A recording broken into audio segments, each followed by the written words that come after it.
So, hello and welcome to this wonderful interview with Enver Tohti.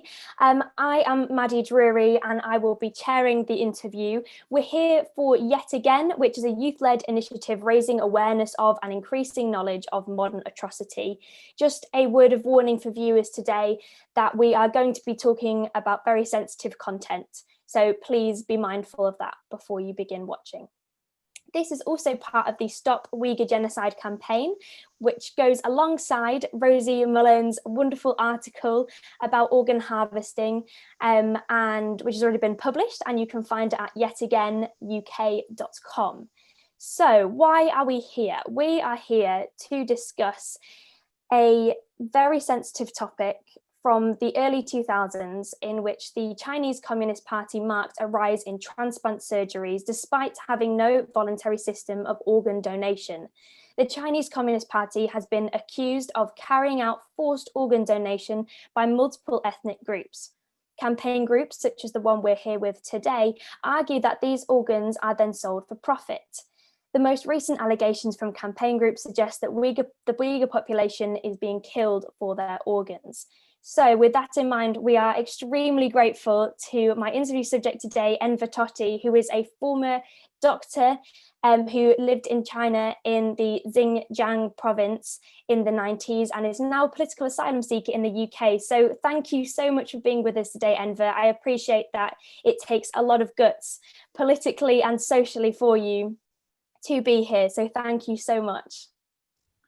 Thank you very much. Yes, I was asylum seeker. Now I'm a refugee because I have my status, right? That's one. Oh, excellent. That's something to celebrate. You must be happy. Oh, that was 20 years ago. Oh, he's been here ages. Wonderful. So before we begin, we must just cover some ground in that along these lines, currently the Chinese Communist Party line on organ harvesting is, and it has changed significantly in recent years. Until 2005, the Chinese Communist Party argued that organs came only from volunteers and that claims of the Chinese Communist Party harvesting organs from prisoners were vicious slander. They then changed their line in post-2005 to say that organs were coming from judicially executed prisoners, including those who had been convicted of capital crimes and sentenced to death. This remains the received wisdom in the West today. And from 2015 onwards, officials have claimed that hospital-based citizen donors have replaced capital prisoners as the sole source of deceased donor organs for transplant. However, we suggest getting your sources and further information from the World Uyghur Congress and the Stop Uyghur Genocide campaign, alongside having a watch of the China Tribunal, which is an authoritative source on this topic. Wonderful. So without further ado, we're going to chat with Enver. So Enver, before we discuss your testimony, it'd be great to get a sense of what it's like to live under the Chinese Communist Party regime. What's the average day in the life of a Chinese citizen in the 1990s when you were working as a doctor? It was wonderful days. I'm not sure if have been to China or have been to North Korea. I have not, no. No, because that is the thing I can say, because back then I felt I was living in the great country in the world, and we are the great people in the world, and we are the happiest people on earth, because that is what we know. And now I realize that to be born into that society, you just like born straight into washing machine and get your brain washed.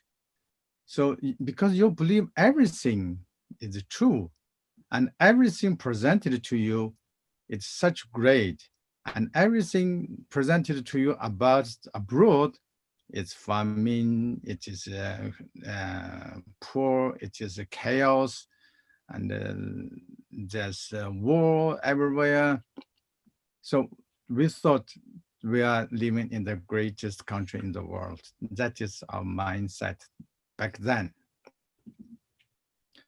Of course, since I come to United Kingdom, since I come across with Western civilization, I realized how barbaric the society I come from was. And that has made me rethink my life and rethink what I have done. Actually, it is unacceptable in the civilized world. And that's why in 2009, I decided to confess and decided to join this campaign to stop this hideous crime in China. Okay, so obviously you confessed to something. So it's a Wednesday in 1995. You're working as a doctor at the Royal Central Hospital in East Turkestan, and you are asked to carry out a procedure you've never done before. Can you explain to us what happened to you on that day? Well, the thing started on the one day before that day. It was Tuesday evening, afternoon, just before we finish our work. Our two chief surgeons called me into the office because they were those people who manage our schedules. So they knew I was the only one next day is free because our surgical days was Mondays, Wednesdays, and Fridays. So that was one day, and I was happened to be the one has no scheduled operation, and I think that is the reason I got picked up. And they asked me to go to theater and ask for the operation equipment, the mobile equipment. Ask for the largest one, extra largest one. It means it can deal with any sort of complicated surgery. And ask for nurses and take my bring my assistants. So I managed all this, and then next day 9:30 in the morning at hospital gate, those two chief surgeons was waiting for us. No, we waited for them, and they appeared in the car and said, "Follow us." So we followed them all the way to the Western Mountain excursion ground. And we were actually so scared. We thought we are doctor and the nurse, what we are doing in the excursion ground. Anyway, we have to follow orders. So the chief surgeon told us that you come around when you heard the gunshots. So we waited with anxieties and fear, and we don't know what is going to happen. Then we start hearing that noise, truck, and people shouting and chanting and whistle blowing. We can hear obviously that is an army or something they are gathering. Then gunshots. It's not like machine gun shooting. It's like many rifles shoot at the same time. So we rushed in and we saw some corpse, and the bullet comes from here and they come out from the front part.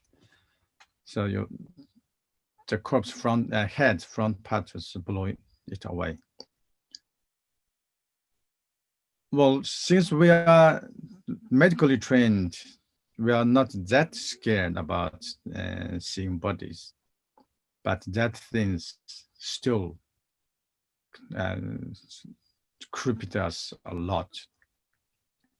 Then there was a police officer said, "Go to the far right, and that is yours." And I was even creeped, why is mine? Anyway, we went there, and the two chief surgeon was waiting there and said, she called me to next to them while others putting the body into the van.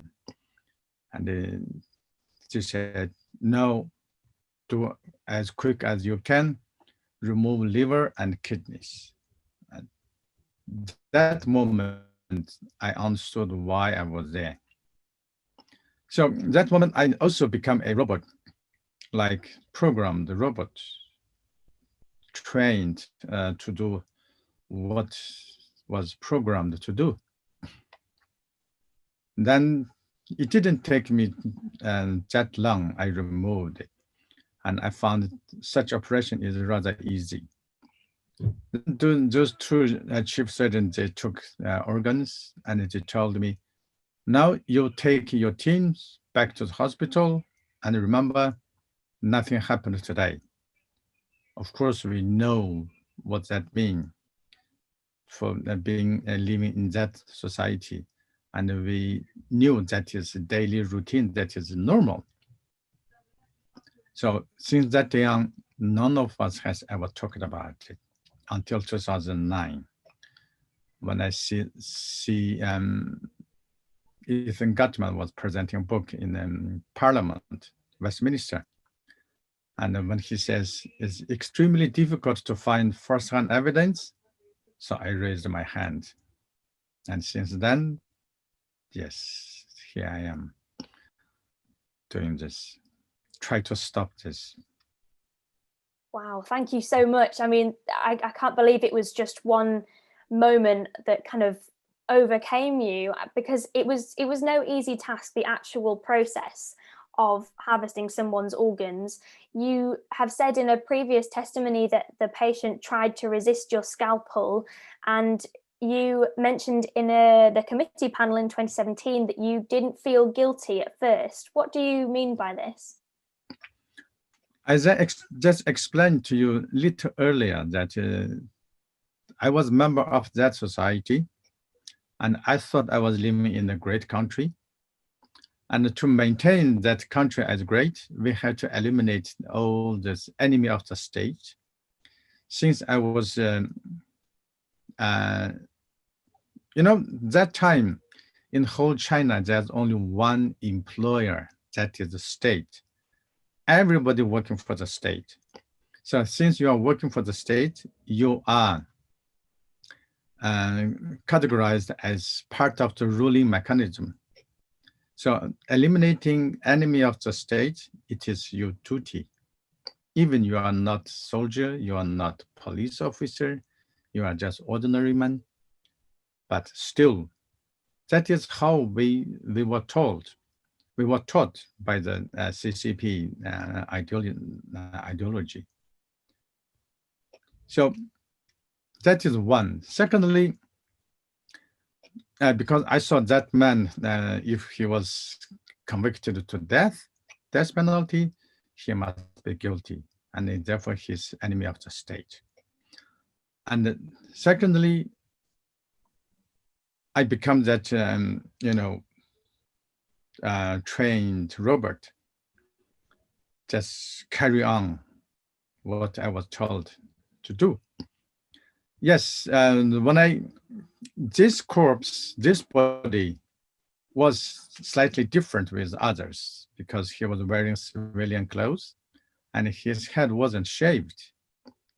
Others, they were wearing prisoners' uniform and the head was shaved.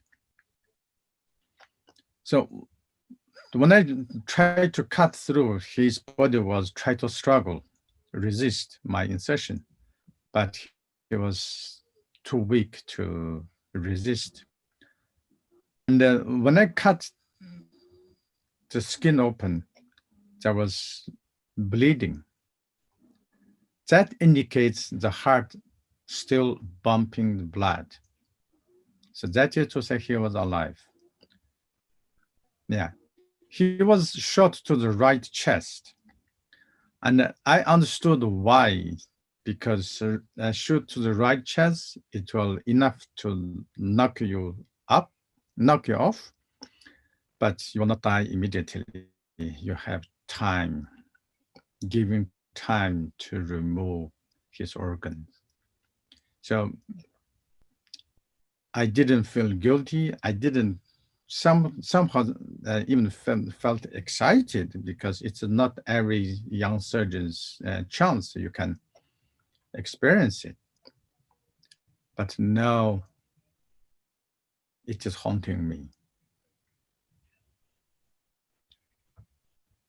Yeah, so obviously you eventually kind of realized that this was a horrific act and you felt compelled to speak out. Why did you feel compelled to speak out?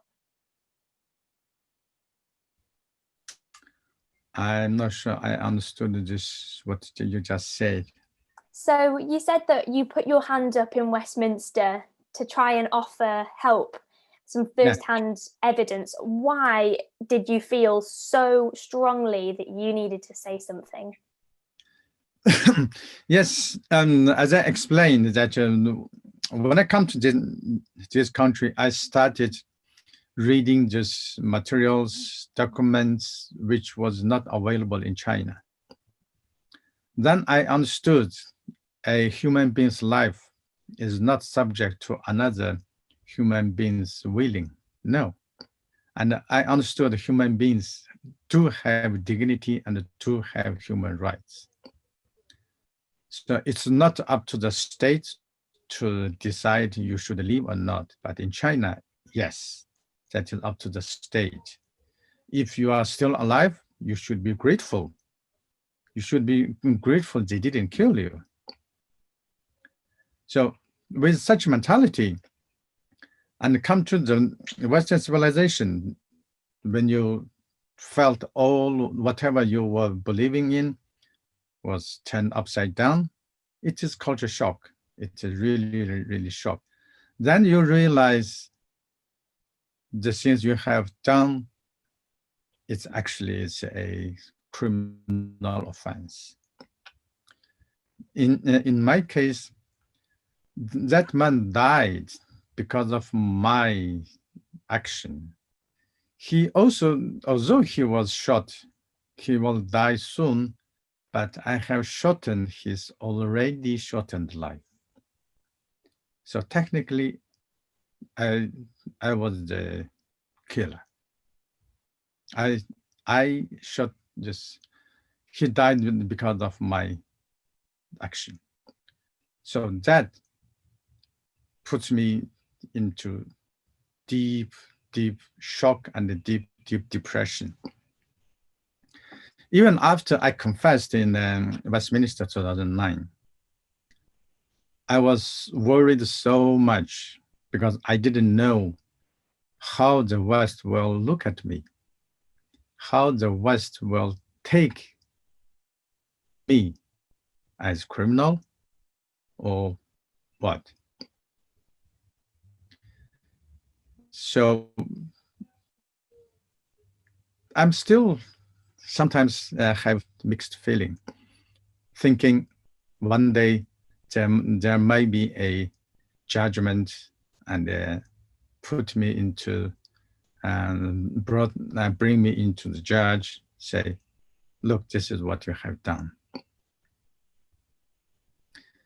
So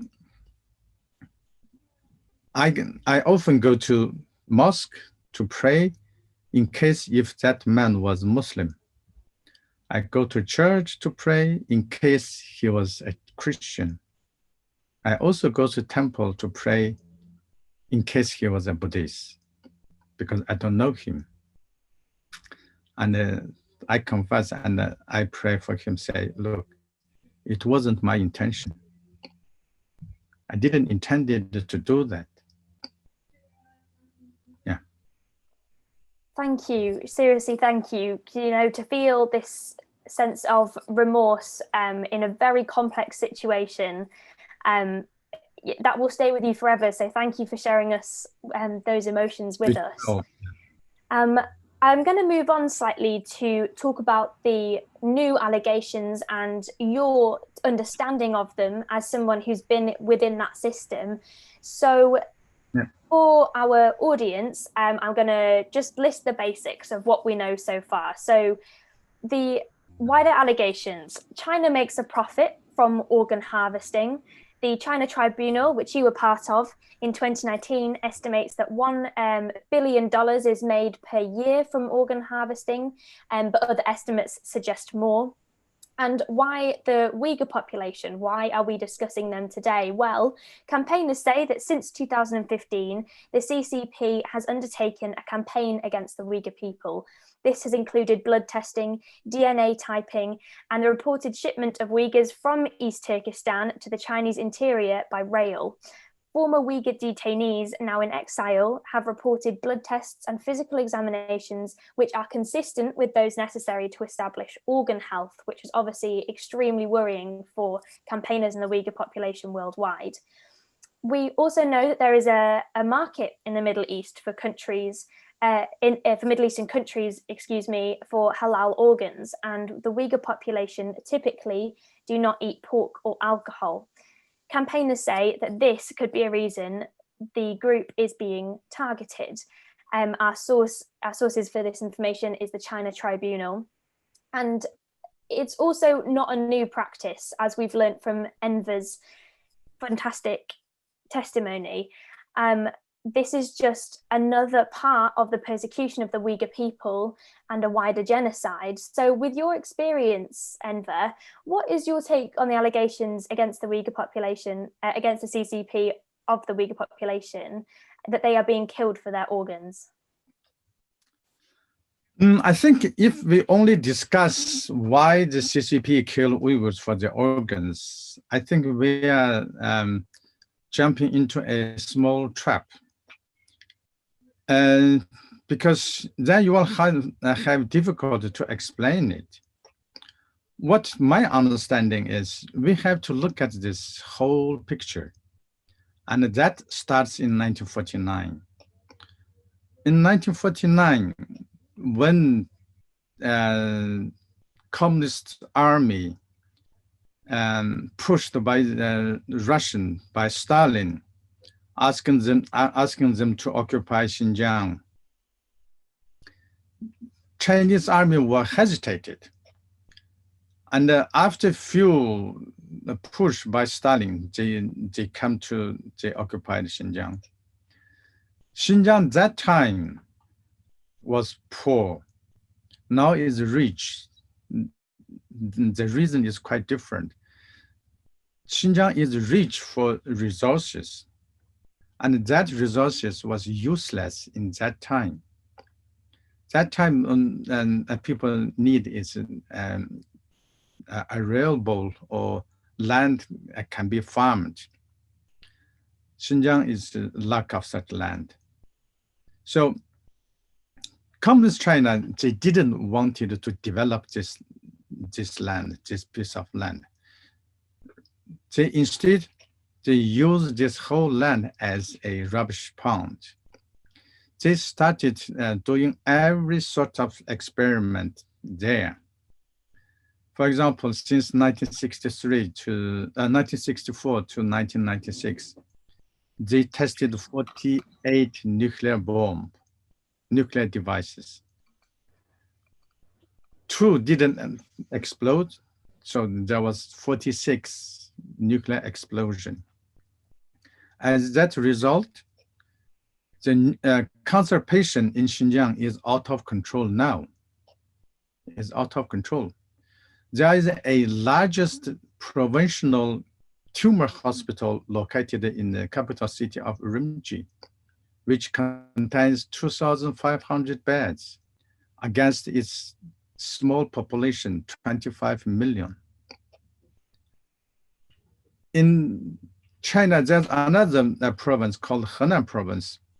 They have 100 million population, and they only have a tumor hospital size of 850 beds. So this comparison, you don't need quantum physics to understand that. Everybody understand that. That is how come sparsely populated area you have such large cancer hospital. It means there's out of control cancer patients. That is number one. because people are dying. And also they have tested biological weapon.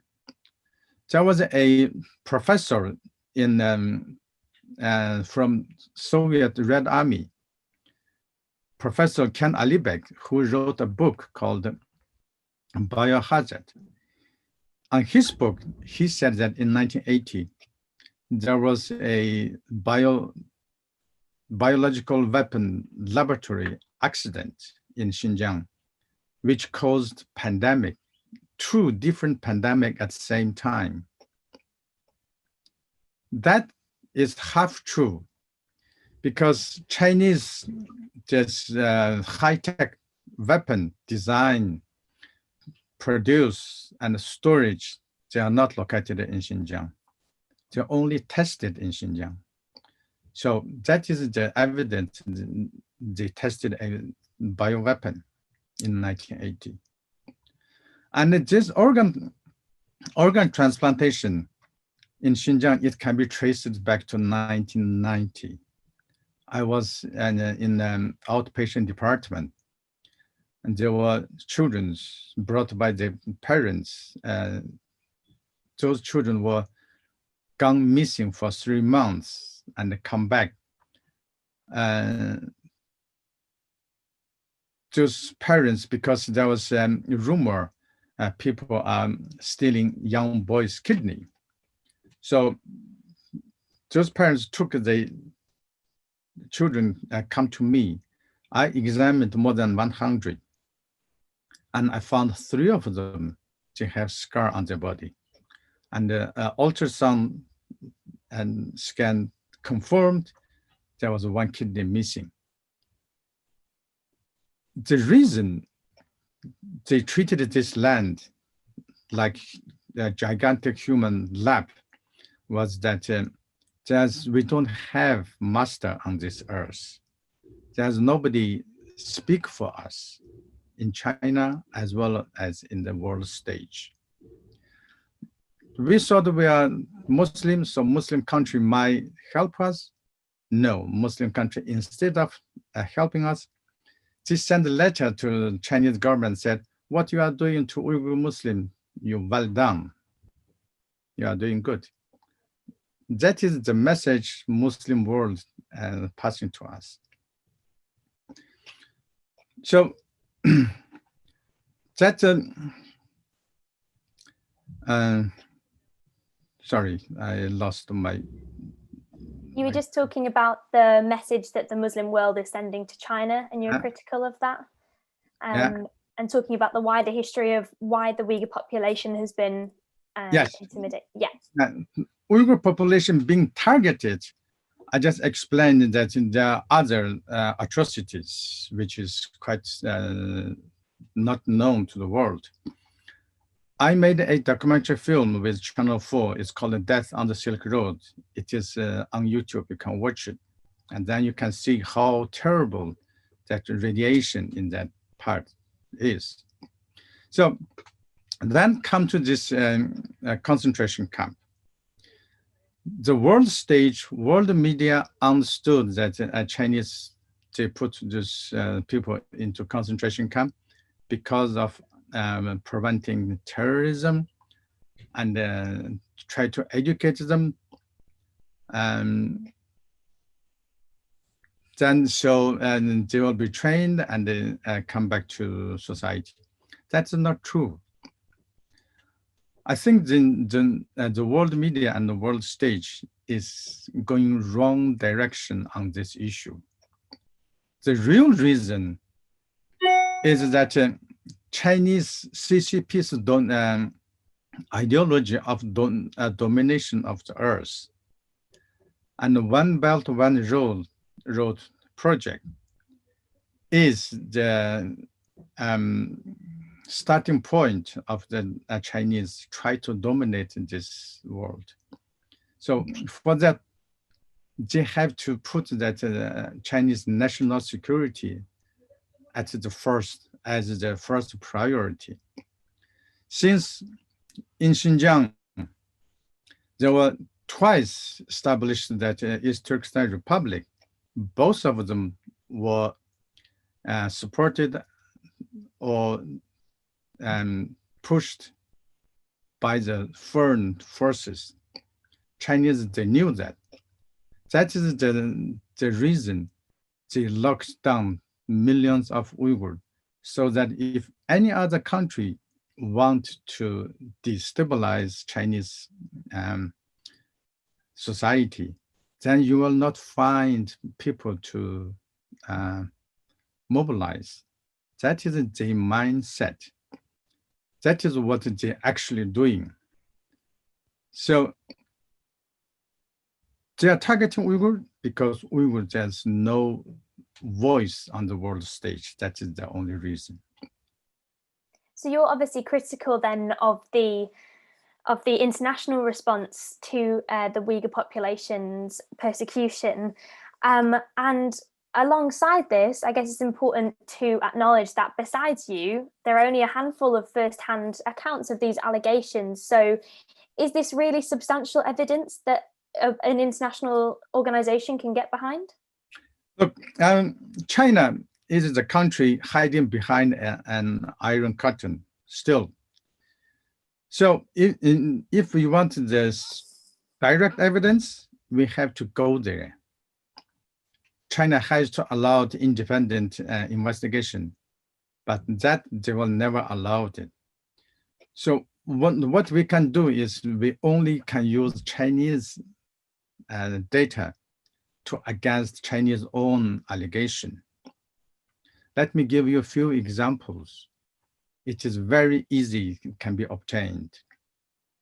If you log on to Chinese national organ voluntarily registered, voluntarily donation registration center website, you can see until this week, voluntarily registered donor number, only 2.5 million, okay? 2.5 million. Against its 1,400,000,000 population is 0.18%. I want to give you the example of UK. UK registered donor number is 24 million.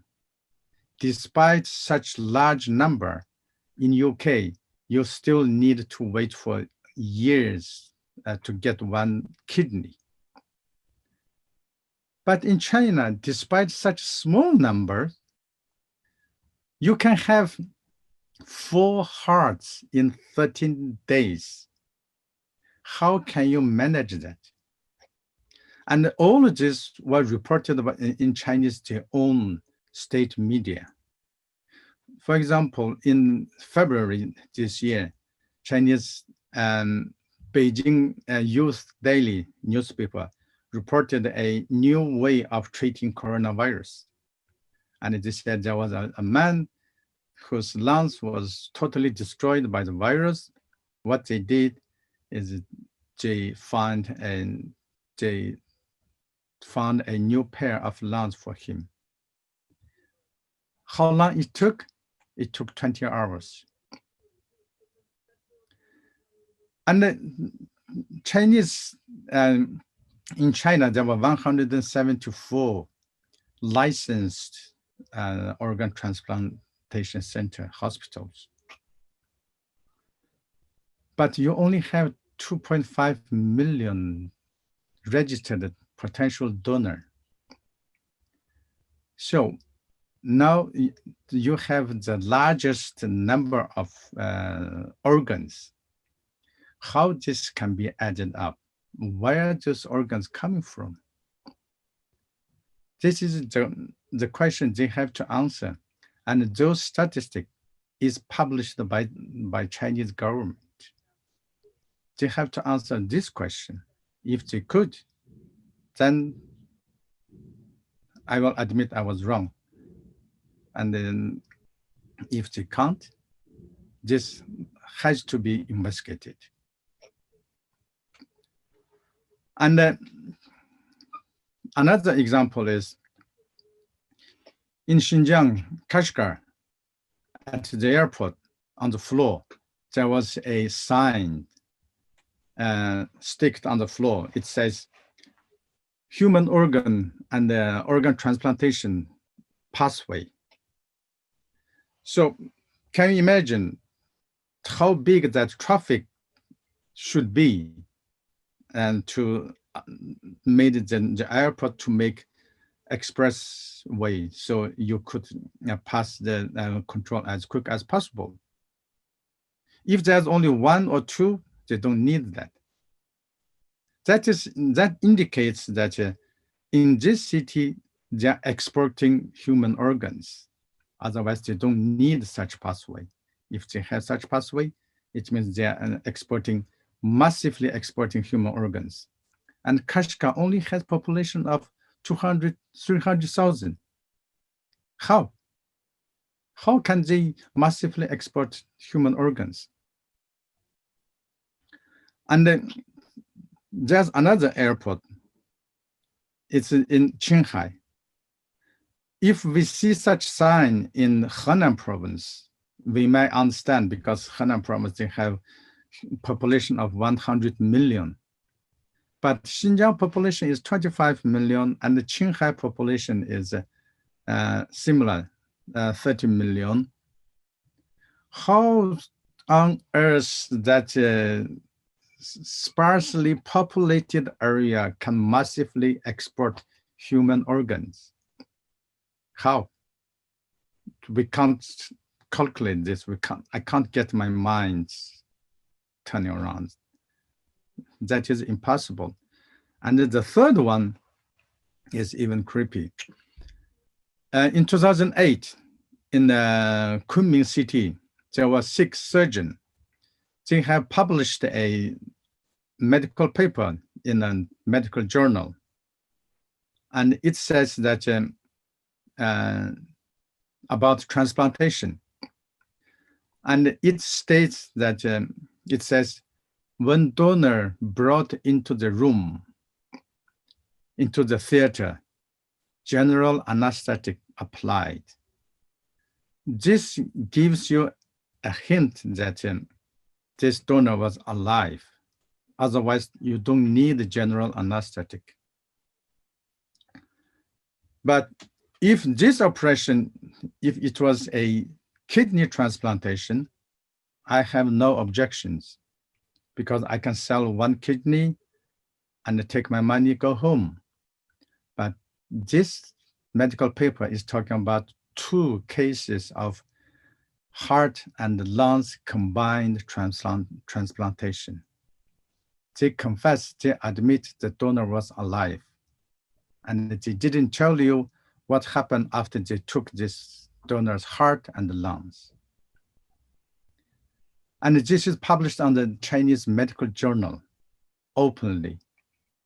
And that is to say, they have brought that killing ground into the operation theater. They make you dead. After anesthetic, they took your heart away, then you're gone. That is what they are doing.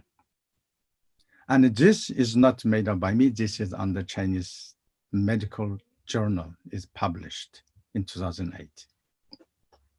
Absolutely. So we're seeing huge discrepancies in information coming out of China itself and out of the Chinese Communist Party.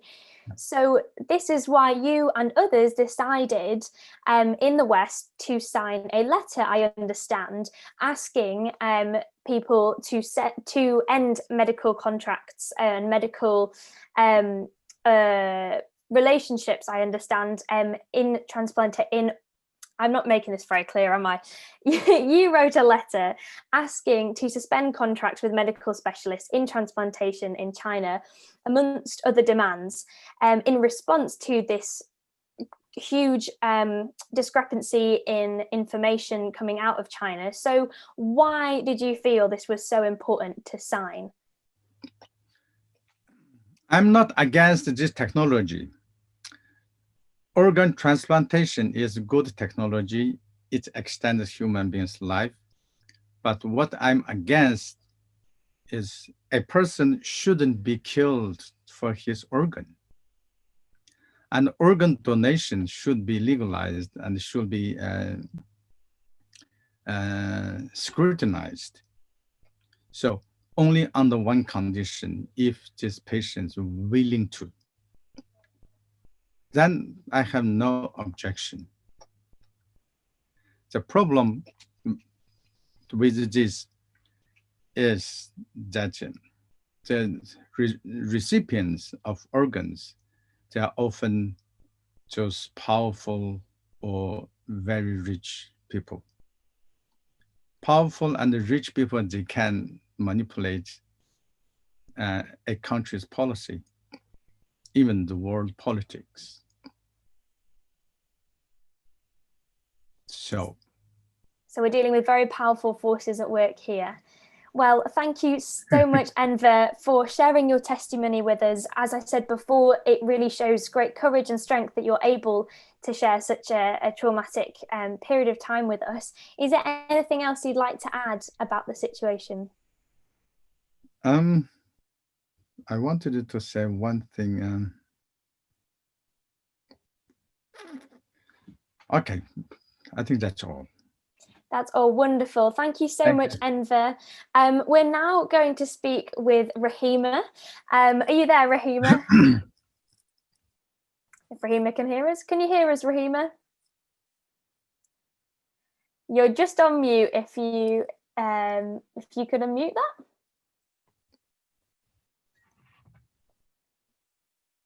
There we go. Yeah. Oh my God. Hi, Rahima. We can hear you. How are you doing? Busy morning. Since early morning, I didn't have a chance to go and make a cup of tea. Been just finished another meeting. It's supposed to finish at 11:30, but it went on for another 10-15 minutes extra. Oh, well, thank you so much then. A bit exhausted already. Yeah, well, we won't keep you for too long then. Obviously, you didn't get the chance to hear Enver's testimony, but we've been talking about the wider situation of organ harvesting under the Chinese Communist Party.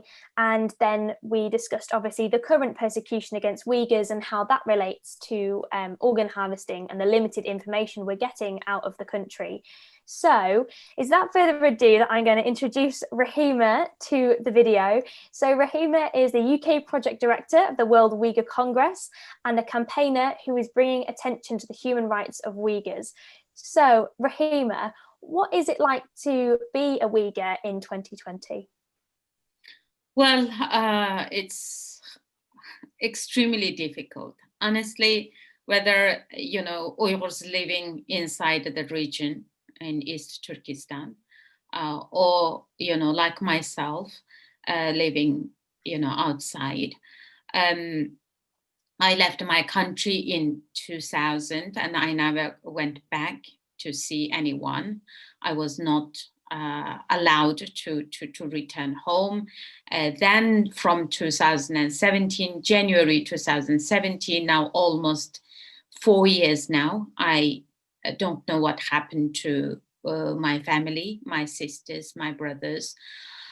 And this is not just my story. This is a story of, I can say, 90% of Uyghurs living in exile who cannot call their family freely, or most of them, when they found out information,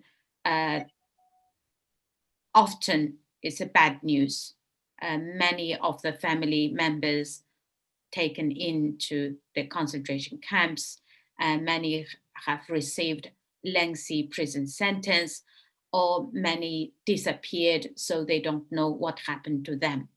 So this is a situation at the moment in general that it is extremely difficult to be Uyghur. That's what I can tell you. I obviously pass on all my sympathy for you.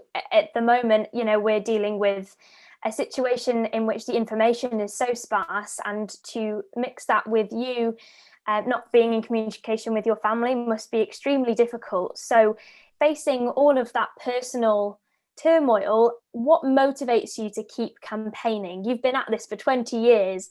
What is it that drives you still? Well, I was at the Tiananmen Square in 1989 among the thousands and thousands of students, I joined the Students' Democratic Movement. And this is me. I feel when there is injustice, it's natural for me to stand up. If I don't do anything, I would feel I'm useless and life has no meaning. For me, is fighting, being able to voice my people's voices who are completely muted by the CCP, who cannot speak for themselves. And I have this freedom in this country and in the UK. And that's why I think it is important that for me to speak up for them, not just for my family, for all the people who cannot speak for themselves.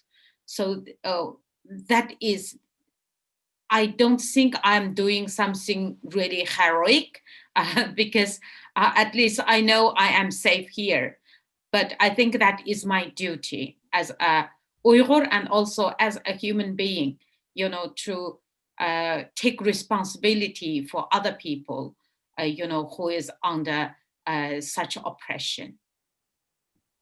So the international response to Uyghur persecution has been somewhat limited. What would your message be to lawmakers about the situation?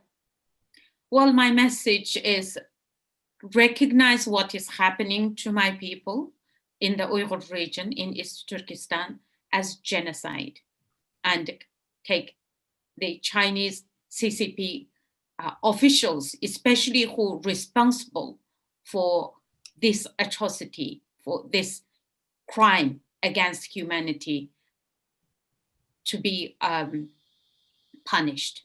They should be accountable for what they have done and what they are still continue doing. And Uyghur people need justice. So you've got a message of justice. What can the rest of us do? What can people watching this video who don't have the power of lawmakers, of change makers, what can they do within their lives that would help the Uyghur population? First of all, I think awareness raising is very important. Talk about what is happening, spread the words about what is going on. From grassroots level, we need to make a campaign like anti-apartheid campaign, because only when the people put pressure on government, then things can change. Therefore, each human being, every person, young and old, important. Their voices are important. So people shouldn't underestimate their voice. People should join the Stop Uyghur Genocide campaign, and to help us with all our campaigns, sign petitions, write to their MPs, send the MP pledge that we have. And there are many, many things that people can do.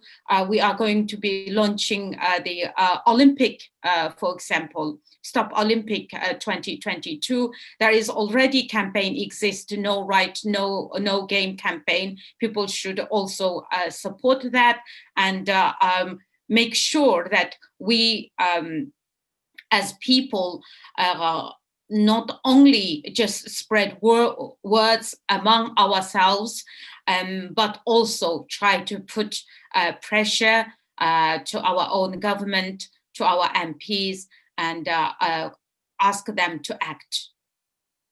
Fantastic. So a real message of hope there. Is there anything else you would like to add about your story? Okay, thank you. It's great for for you. Now there are so many young people now really joining this campaign, and especially as I said, when I see young people joining and voicing for the Uyghur people, that is hope.